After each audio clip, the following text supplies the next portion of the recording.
Finding myself in need of a health makeover, I traded my comfortable, consistent lifestyle for, well, a more isolated existence in the middle of nowhere at Big Bend National Park, where from the start I saw that the things I saw weren't really being seen by other people who were in the same place. Also, by some unusual stroke of good fortune, the weather seemed to be in my favor, or at least that's how the trip was going to start out.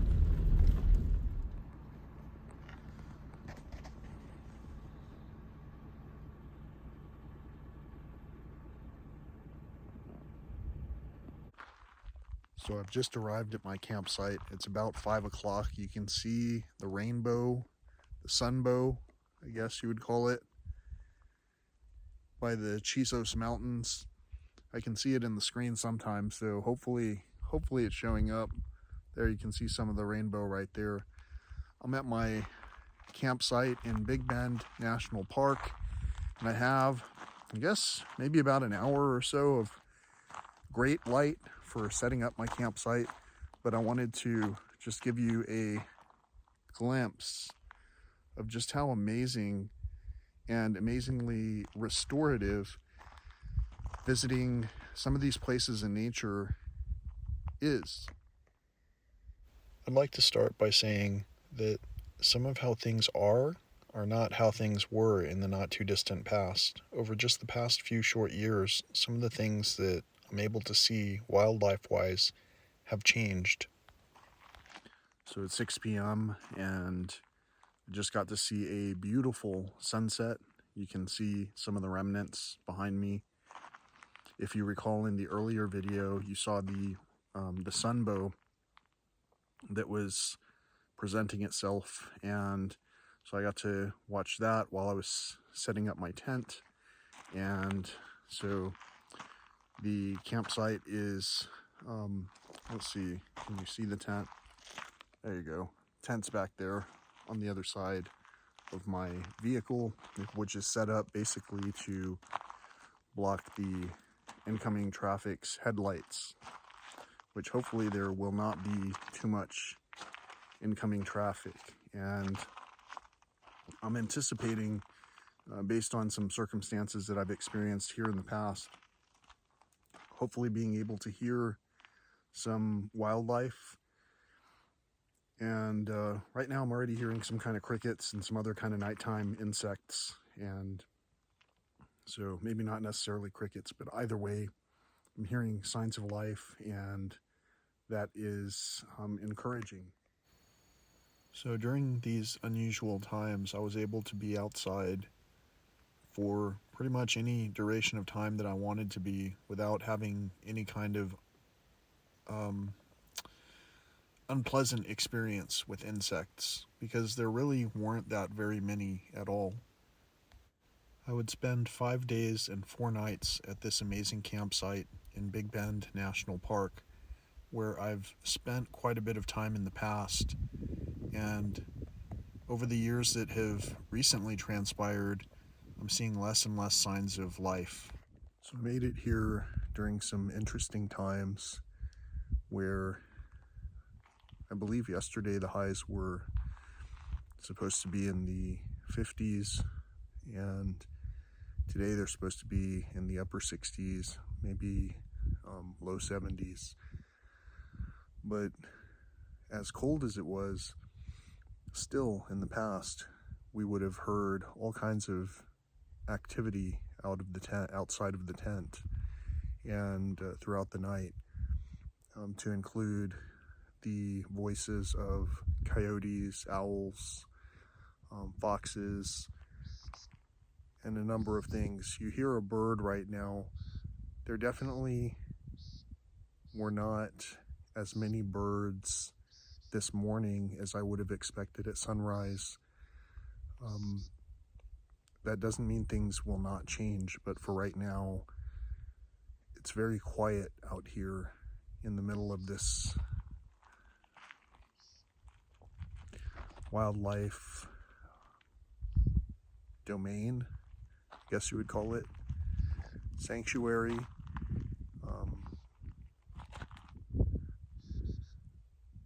I don't know what else to say, but it's very quiet. I can't tell you how many times this has happened to me where I basically set up my campsite in the desert in Big Bend National Park, and then suddenly I'm met with rainfall.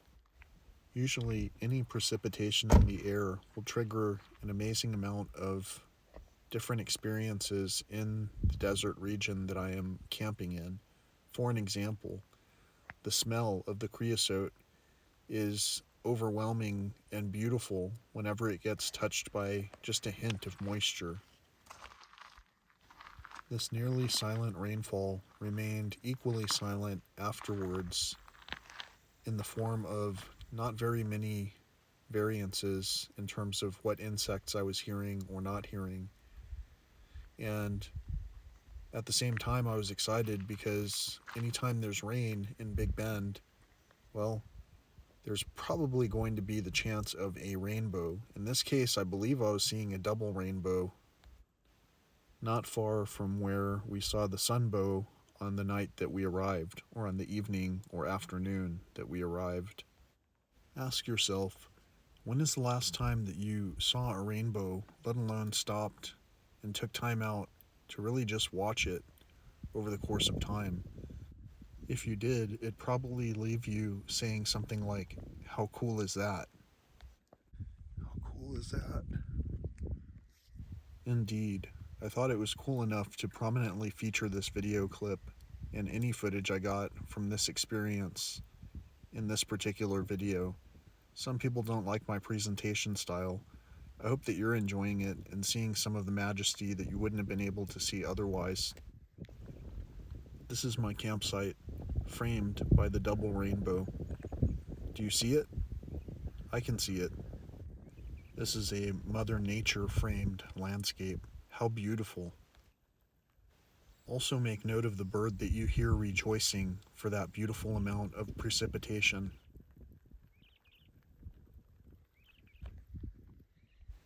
If you're going through any kind of health recovery process yourself, I recommend going all natural, including the things that we eat. Speaking of, I've heard that when prepared properly, tarantula legs taste a lot like crab legs. Is this true? The vehicle that I have has a lot of different features that I oftentimes make use of. Alright, so we're going into our second night camping in the backcountry in Big Bend National Park. And I realized today that I arrived at the park seeing a rainbow at my campsite the night before, and then today I got to see a rainbow from my campsite again after receiving rain here in the desert, which is a pretty rare, it's a rare experience, but it's not too uncommon for me. Sometimes when I'm really struggling to recover my health, I have difficulty sleeping throughout the entire night. On this particular night, I made a point to capture some of the video footage that was able to be captured when I stepped outside of my tent.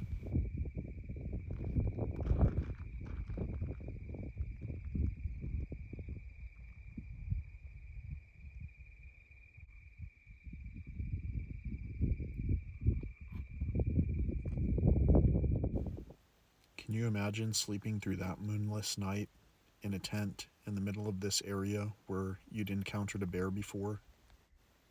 I didn't find too much evidence of signs of recent wildlife in this area. The signs of life that I was finding appeared to be more recent and with an increasing frequency. Every so often I'll check the weather to see if there are any surprises that are being thrown my way. That way, for an example, I can adjust in the event of an unforeseen experience, like for an example, a rainstorm on the last night of your outing. I can't tell you how many times I've avoided packing up a wet campsite and having dry equipment to set up at the next leg due to this technology.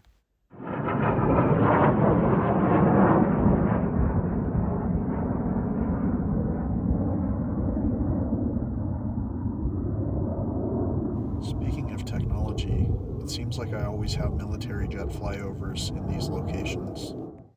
In the long run, for many, it probably seems crazy to put on the veneer of safety in the form of a tent, where a full-grown black bear or mountain lion can be approaching at any time from just over any one of these hills and the surrounding area.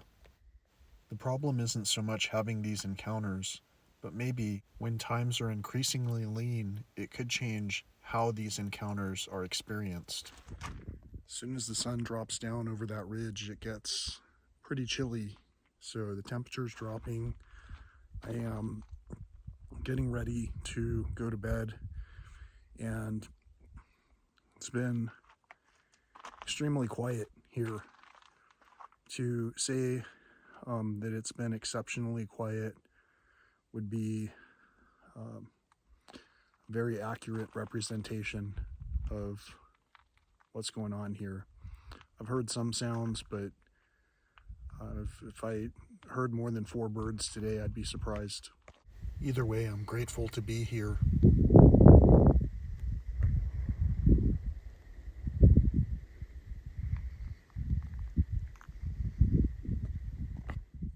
To be able to show you some of the Klingons, that is, those that are still able to cling on to life, that seems to inspire me more than anything to get moving again.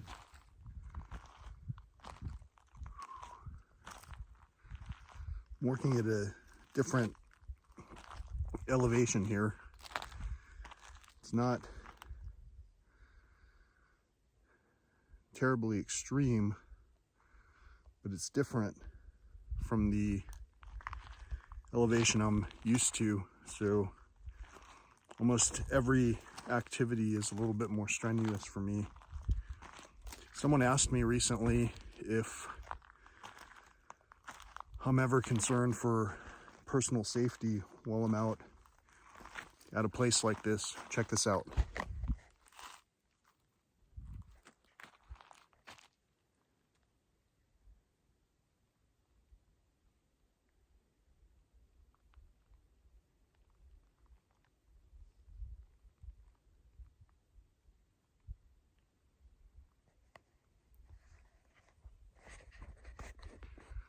The truth is,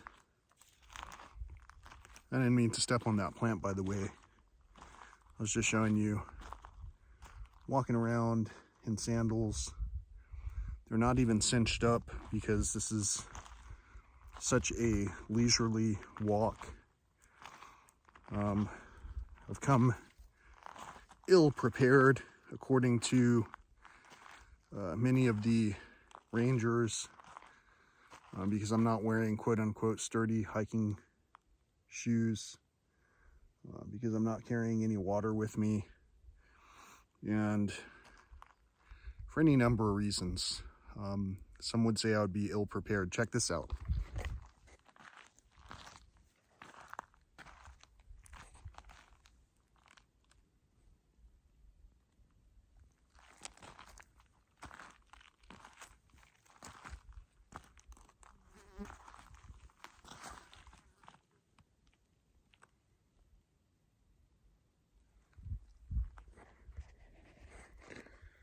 I'm not sure if this is going to show up well. I'm just aiming what I think will turn into a proper scene. I don't know what those little things are on the cactus.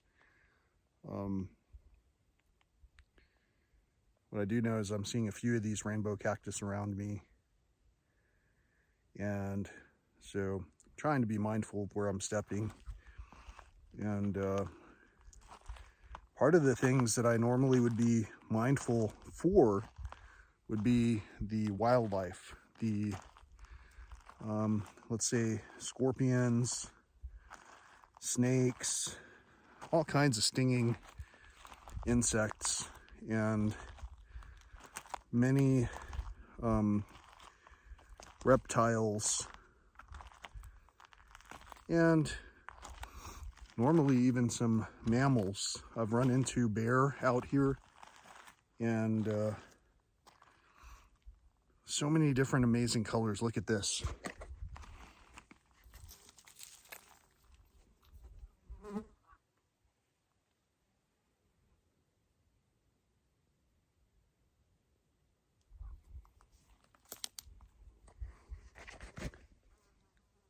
some of the rocks. There's a fly that joined us, by the way. Even the flies have been uncommon. For the past 3 evenings, I've sat outside without worrying about insects. It's been very quiet here. Some people in my circles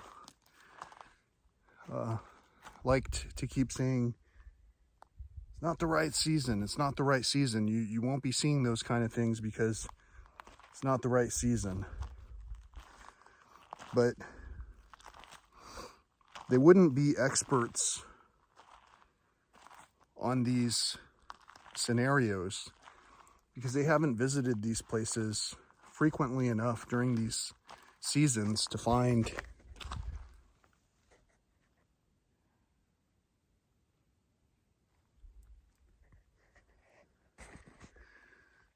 the evidence of life, both from relatively recently and also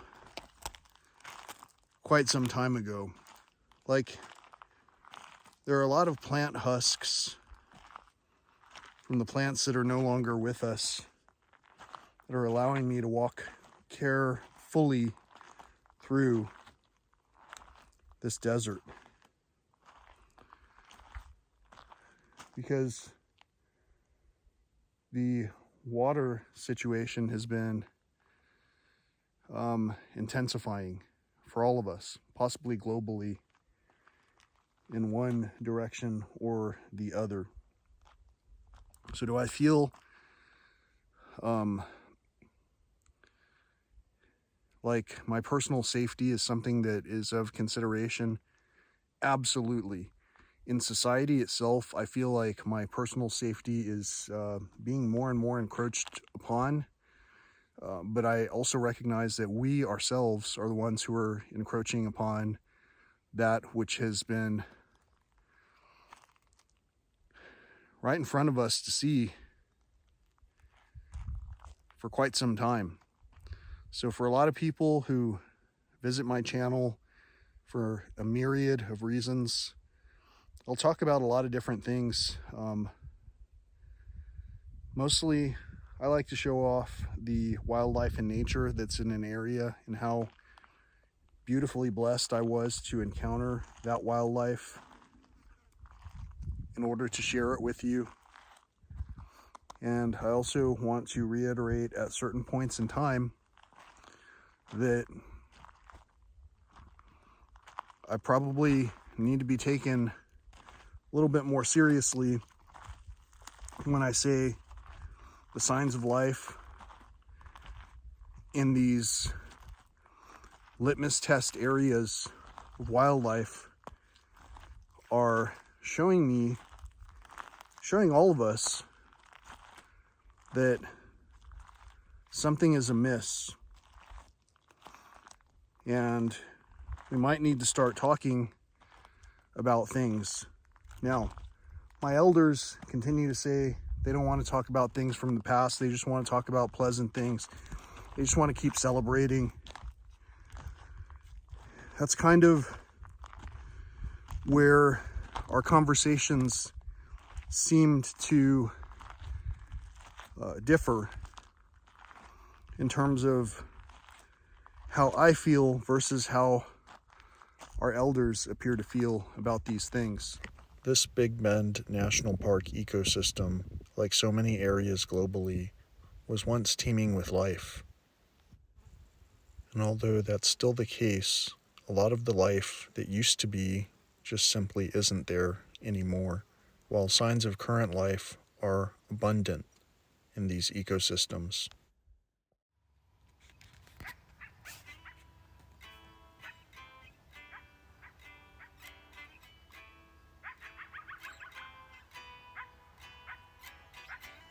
This used to be a common background sound, the coyotes yipping and yapping throughout the Texas night. This is something that I haven't been able to hear as readily over the course of these recent years. When I try to share this insight, people tell me I'm no fun, and they say they prefer spending time at big box stores.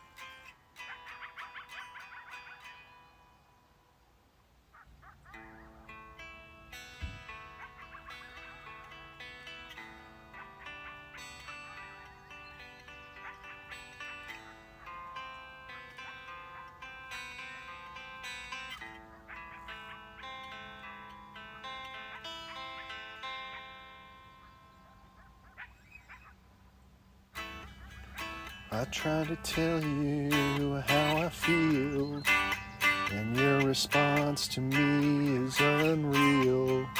And do you hear me anyway?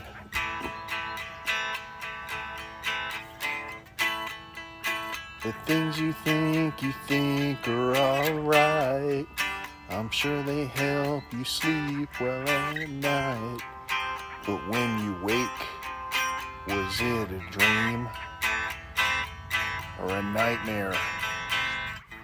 What if we could each learn to communicate effectively and somehow be able to raise the red flag in the circumstance, like, let's say, for an example, a great extinction that's ongoing around us that needed to be at least acknowledged by our fathers? We're at a crossroad once again, between the enemy and our friend. Which way we'll go, time will tell.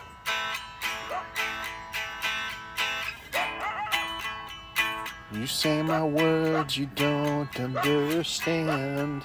You move along just like you had planned. But can you stop to see the wake?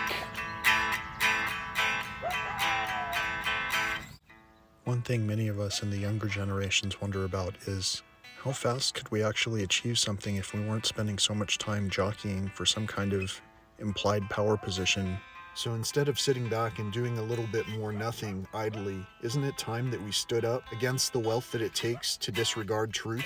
I see the wreckage through the waves, from the way each one of us behaves. Throw out a line to save a life.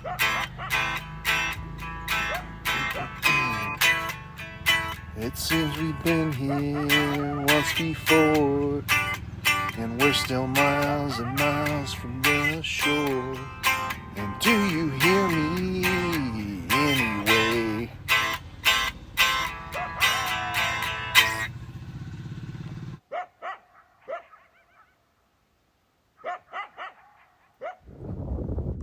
So it's a cold and blustery Friday, and it's my last day at this campsite that I'm about to strike, and it's been pretty quiet, with the exception of last night when this wind came in. It was very still, so I could hear for quite a distance, and every once in a while I could even hear my camp neighbors who were very far away.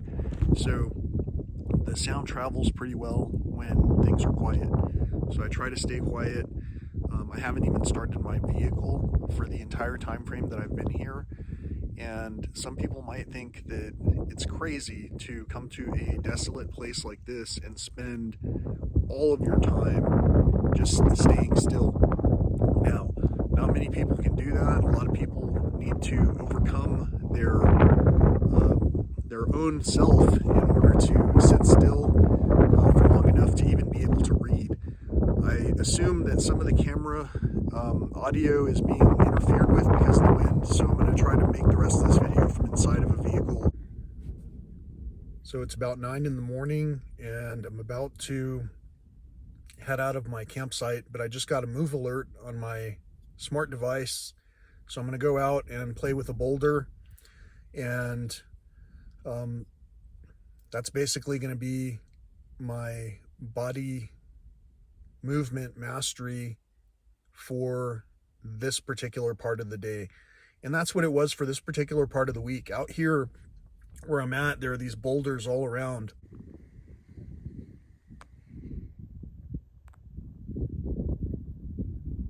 And in the past, I would sometimes bring a kettlebell And I would do that because picking up any boulder out here, or significantly sized rock, I should say, could result in an unexpected surprise. Oftentimes you could pick up a boulder or a large rock and find a scorpion on one side of the rock, on the other side of the rock, the underside. And in addition to that surprise, sometimes you could pick up a boulder or a significantly sized rock and out would slither a snake, or maybe there'd be some critter or another hidden there that you didn't necessarily want to agitate. So in the same way as I point out some of the things like the cigarette butts that are out here and the toilet paper that is strewn across this desert, and in the same way that I talk about there being very little wildlife, I'm talking with our elders at this particular point, because what I'm trying to say is the way that I would travel to this place, knowing all of this now, is completely different and has been completely different than how I traveled to these places in the past. In the past, I liked to ride along and just participate and feel like it was okay to stop at the airport, grab a huge pallet of water, and throw these plastic bottles all over at all the different places that you would stop at, because they would take care of all the rubbish that we were generating. So going back to the beginning of this video, because I feel like some people think I'm just talking in an ambling random direction, but I had mentioned something about bugs and there being a lot less bugs. Well, in the past, I used to be very bug aware, and I would definitely spray all kinds of bug spray on me, which means that it was premeditated. Prior to coming to these places, I had this stuff in my possession and I used it. And that's what a lot of us are doing even now, even though there are no insects. Some people are going out of their cars immediately spraying all kinds of insect repellent on, sunscreen for the walks that are going to be mostly shaded, all kinds of different things that we don't need to slather in and sell each other these plastic bottles over. And that's the kind of thing that I try to present whenever we have a celebratory type meal. And so for that reason, if I had a birthday wish that I could somehow float out to the universe, it would be to have some proper discussions with people who believe that they are certified, even though they might not be up to date in terms of what's actively happening in these ecosystems right now. And if we could have some communication that would actually lead to some change in at least our discussions, even if it just led to an awareness, because we have to become aware of the issue if we're going to address it at all. If we're going to continue to deny the issue and live in resent and regret and not be able to admit to the fact that there is a past that needs to be discussed, then we're going to have a hard time in the future. And for me, the future is really the present, and I'm not really dealing with the future, I'm dealing with the present. The present is what brings us our health. If we're too far in the future thinking about, I've got all these worries, I got to do this, that, and the other, and this, that, and the other. And also if we're too far in the past going, man, I could have done this differently, I should have done this differently. Once we see the current situation, the present, well, that's when we all begin to, I think, sing a new tune and get some real work done instead of building a new wing, just as an example. Until next time, stay tuned for the second part of this segment. This is going to have 3 legs, maybe 4. And I'm going to just kind of surprise you along the way, telling you in this particular case, this leg was out at the Pine Canyon campground area. I was in Pine Canyon 5 for the entire duration of my stay. I've stayed at all of the Pine Canyon sites, with the exception of Pine Canyon 4, to my knowledge. And I, at some point, would like to stay at Pine Canyon 4. It has a longer driveway from the road here, and that in itself makes me feel just a little bit more comfortable, especially if people pass by after sunset, just as an example, which that didn't happen for this entire time frame. In fact, yesterday there were only 2 vehicles that passed on this road. The day before there were maybe 3 or 4, and I only had 1 military, actually that was 2 military jets in some kind of formation fly by.